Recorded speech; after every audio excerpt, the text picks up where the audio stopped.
Hi friends, எல்லாருக்கும் வணக்கம். இந்த வீடியோவில் ரீசெண்டாக ஒரு சில சிஸ்டர்ஸ் வந்து எங்கிட்ட கேட்குற கொஸ்டின் என்ன அப்படின்றப்போ, சைனீஸ் கேலண்டரில் வந்து ஆண் குழந்தை பெண் குழந்தைன்னு காட்டுதே, அது உண்மையாங்க, அதில் இருக்கிற ரிசல்ட் கரெக்டா அப்படின்றது அதை பற்றி வீடியோ போடுவேன்னு கேட்டுட்டு இருக்கீங்க. ஸோ எனக்கு தெரிஞ்ச இன்ஃபர்மேஷன் ஷேர் பண்ணுறாங்க.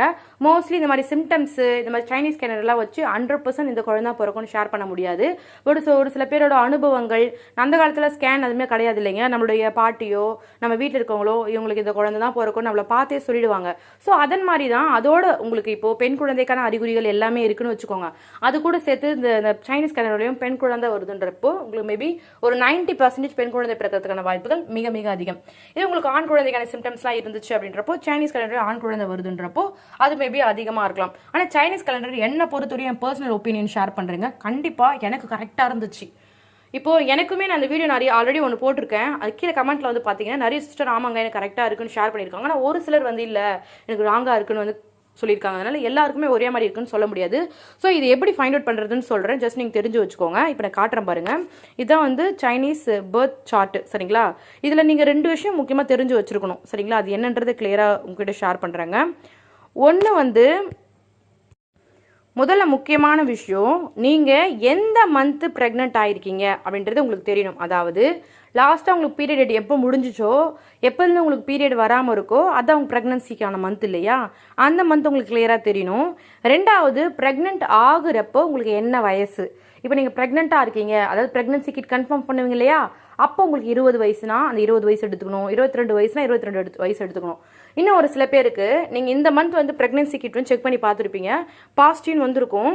ஒரு 2 நாள் கழிச்சு, ஒரு 3 நாள் கழிச்சு உங்களுக்கு வந்து பர்த்டே வருதுன்றப்போ 23 24 வயசு மாறுதுன்றப்போ நீங்கள் 24 வச்சு செக் பண்ணக்கூடாது, 23 வச்சு தான் செக் பண்ணணும். நான் மறுபடியும் கிளியராக ஷேர் பண்ணுறேங்க. இப்போ உங்களுக்கு இப்போ வந்து ப்ரெக்னென்ட் ஆன இப்போ உங்களுக்கு வந்து 23 வயசு. ஆனால் ப்ரெக்னென்ட் கிட் செக் பண்ணுறப்போ 23 வயசு இருந்தது. ஆனால் ஒரு 2 நாளோ ஒரு வாரமாக கழிச்சு எனக்கு பர்த்டே வந்தது, எனக்கு 24 பிறந்துருச்சு, நான் 24 அப்புறம் வச்சு செக் பண்ணலாமான்னா அப்படி பண்ண வராது. நீங்கள் ப்ரெக்னெண்ட்டாக இருக்கிறப்போ அப்போ உங்களுக்கு என்ன வயசு அப்படின்றத வச்சு செக் பண்ண முடியும், சரிங்களா? இது இப்போ நான் சார்ட்டில் காட்டுறேன் பாருங்க. 1 to 12 month, January February March April, மேலே இருக்கிறது 1 2 3 4 12 வரையும் இருக்கு இல்லையா? அதெல்லாம் மாதங்கள், ஜனவரி பிப்ரவரி மார்ச் ஏப்ரல் மே ஜூன் அப்படி எடுத்துக்கணும். சைடில் இருக்குது பார்த்தியா, ஒரு பொண்ணு வந்து 18 வயசுலேருந்து 45 வயசு வரை ப்ரெக்னென்ட் ஆகலாம், அதை தான் கொடுத்துருக்காங்க. ரெட்டில் இருக்கிறதுலாம் கேர்ளு, ஸ்கை ப்ளூவில் இருக்கிறதுலாம் வந்து பாய், சரிங்களா? இது வந்து ஒரு சில ஈஸியான எக்ஸாம்பிள்ஸ் மூலம் ஷேர் பண்ணுறேன், நீங்கள் கிளியராக தெரிஞ்சுக்கோங்க. நீங்கள் வந்து 18 வயசு, இப்போ உங்களுக்கு வந்து ப்ரெக்னன்சி கிட் செக் பண்ணுறப்போ பாசிட்டிவ் வந்துச்சு இல்லையா? அந்த மாதம் உங்களுக்கு 18 வயசு அப்படின்றப்போ நீங்கள் வந்து ஒரு டிசம்பர் மாதம், சரிங்களா, அந்த மந்த்து தான் நீங்கள் கிட் செக் பண்ணீங்க அப்படின்றப்போ உங்களுக்கு ஆண் குழந்தை பிறப்பதற்கான வாய்ப்புகள் மிக மிக அதிகம். சரி, நான் ஒரு 23 வயசு எனக்கு, நான் வந்து ஒரு பிப்ரவரி மாதம் செக் பண்ணி பார்த்தேன் அப்படின்றப்போ உங்களுக்கு 23 கை வச்சுக்கணும், 2ஆம் மாதத்தோட கை வச்சுக்கணும், உங்களுக்கு ஆண் குழந்தை. இல்லைங்க எனக்கு ஒரு 31 வயசு ஆகுது, நான் வந்து ஏப்ரல் மாதம் அப்படின்றப்போ பெண் குழந்தை. நீங்கள் உங்களுடைய ப்ரெக்னன்சி கிட் செக் பண்ண மந்த்தும் உங்களுடைய கரண்ட் ஏஜும் வச்சு ஃபைண்ட் அவுட் பண்ணி பார்க்கணும், கிட் செக் பண்ணுறப்போ உங்களுக்கு என்ன வயசு அப்படின்றது, சரிங்களா? இப்போ உங்களுக்கு கிளியராக புரிஞ்சிருக்கும். இப்போ உங்களுக்கு ஒரு 35 வயசு, சரிங்களா? 35 வயசு உங்களுக்கு, நீங்கள் வந்து 9ஆவது மந்த்தில் வந்து ப்ரெக்னென்ட் ஆனீங்கன்னு வச்சுக்கோங்க. உங்களுக்கு வந்து என்ன பேபி? கேர்ள் பேபி, சரிங்களா? இதை மாதிரி தான் செக் பண்ணி பார்க்கணும். ஃபஸ்ட்டு உங்களோட ஏஜ் ப்ளஸ் நீங்கள் எப்போ ப்ரெக்னன்சி கன்ஃபார்ம் பண்ணிங்கன்றப்போ அந்த மந்த். இது வந்து உங்களுக்கு கிளியராக புரிஞ்சிருக்கும் அப்படின்னு நினைக்கிறேன். இது நான் ஒருத்தருக்குமே தனியாக என்னால் சொல்ல முடியும். இது நான் நிறைய பேருக்கு, நான் இப்போது எனக்கு இது கரெக்ட், எனக்கு 2மே ஆண் குழந்தை தான் வந்துச்சுங்க. நான் செக் பண்ணி பார்க்குறப்போ ப்ரெக்னெண்ட்டாக இருக்கிறப்பே ப்ளஸ் எனக்கு பாய் பேபிக்கான எல்லா சிம்டம்ஸும் இருந்துச்சு. நான் ரொம்ப வீக்காக இருந்தேன், வீக் மீன்ஸ் ரொம்ப க்ளோ கம்மியாக இருந்தேன், வயிறு குறுமையாக இருந்துச்சு, மார்பகத்தில் டிஃப்ரென்ஸ் இருந்துச்சு, சாப்பாடு ஃபுட்டில் வந்து ஆண் குழந்தைக்குன்னு சொன்னாங்க அது மாதிரி தான் இருந்துச்சு, வயிறு வந்து அவ்வளோ பெருசாகலை, டெலிவரி ஆகிற டைமில் தான் வயிறில் இறங்குச்சு, இது மாதிரி ஒரு சில சிம்டம்ஸ்லாம் சொல்லுவாங்க இல்லையா? அதெல்லாம் எனக்கு இருந்துச்சு.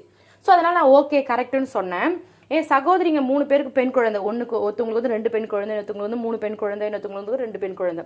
ஸோ அவங்களுக்கும் செக் பண்ணி பார்க்குறப்போ எனக்கு அவங்க கரெக்டாக இருந்துச்சு, 3 பேருக்குமே பெண் குழந்தை கரெக்டாக இருந்துச்சு. ஆனால் இன்னும் ஒரு சில பேர் வச்சு செக் பண்ணி பார்க்குறப்போ ஒருத்தவங்களுக்கு மட்டும் ஒரு குழந்தை தப்பாக இருந்துச்சு. ஸோ இதில் என்ன சொல்ல விரும்புகிறேன்னா, இது 100% ரைட்டு கிடையாது, மோஸ்ட்லி ரைட்டாக தான் இருக்குது, பட் ஒரு சில பேருக்கு தவறாக மாறலாம், சரிங்களா? இது எதுக்காக இதெல்லாம் ஷேர் பண்ணுறேன் அப்படின்றப்போ ஒரு சிஸ்டர் கேட்டிருந்தாங்க, அதுக்காக ஷேர் பண்ணுறேன். ஆண் குழந்தையா பெண் குழந்தைன்றது நம்ம கையில் கிடையாது, குழந்தை ஆரோக்கியமாக பிறந்ததான் போதும்.